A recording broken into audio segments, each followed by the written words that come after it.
Hey guys, Mark here.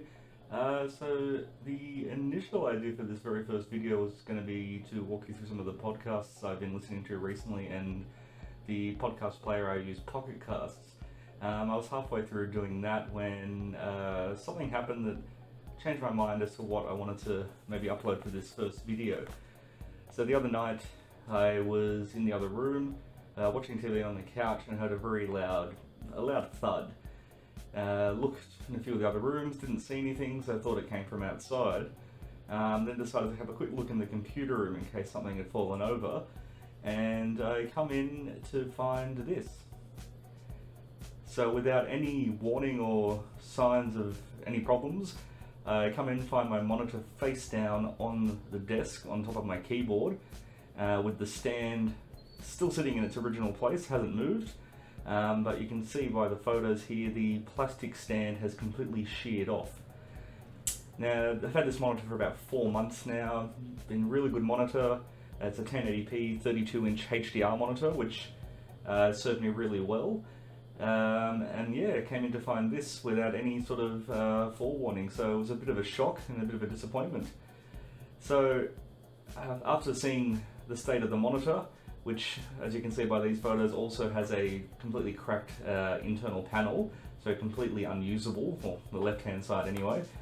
I had a quick look on the LG website, and to my surprise I found I'm not the only person who's had this problem.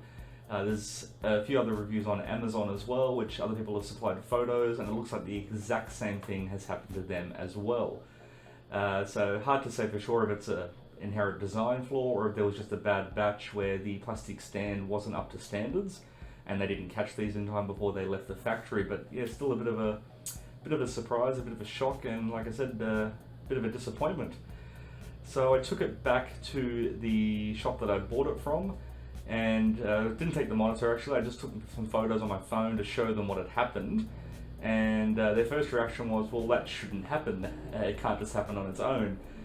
So I forwarded them the photos and a link to a few of the reviews on the LG website where other people have had this problem, and they've forwarded them on to their LG sales rep. That was the day before yesterday, and I'm still waiting for a reply. So I'll post an update once I hear back from the store or from LG directly, and my hope is to either get a full refund or a replacement for a different model. As you can surely understand, I really don't want the exact same monitor again. As I said earlier, it is really good picture quality, it's a good size, but given the likelihood that this may actually happen again, I really don't want to go through this one more time, so I'll be looking for a different model at least. Maybe even downsize. This is a good monitor, but it is quite big, so I'm thinking of maybe going to a 28-inch or a 30-inch instead, and claim back a bit of my desk space. Luckily, I did have a spare monitor that was hooked up to my laptop, which I'm using in the meantime. This monitor is a really cheap 31-inch Acer monitor, and I've had this for about 4 or 5 years now, but it's been amazing. Really good quality panel, really good quality picture, and it only cost me like $150 Australian when I bought it. So yeah, like I said, lucky I've got a spare monitor in the meantime. But once I hear back from them, I'll post an update. And until then, see you next time.